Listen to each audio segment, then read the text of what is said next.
chiar sună bine în film. Nu mă face să o iau razna, fă că sunt nebun și îți dau la cardio. Sunt variat, mai rău cam periodic. Xanax, oxepină, n-am nevoie de antibiotic. Pună nebunie în vene și mă ține că nu sunt bătrân pe cât gândesc, dar sunt bătrân să zic că înnebunesc. Și nu-i game over că mai am de zis. Am scăpat de toți moștii din vis și am scăpat de vocile din cap.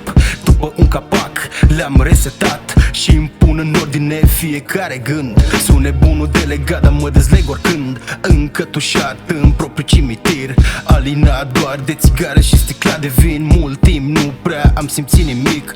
Nu iubire, nu durere, doar urât în schimb. Și sunt sintetizat, overthinker ciudat. Doar eu am văzut, abia m-am schimbat. Pierdut în gând, vedeam ceva ciudat. Am tot încercat, dar am tot eșuat. Că eram puțin cinic, poate exagerat. Când am crezut că am pierdut lupta, m-am ridicat. Că eram puțin cinic, poate exagerat. Când am crezut că am pierdut lupta, m-am ridicat.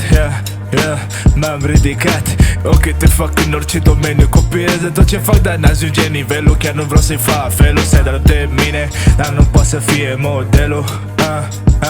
Dar nu poate să fie modelul.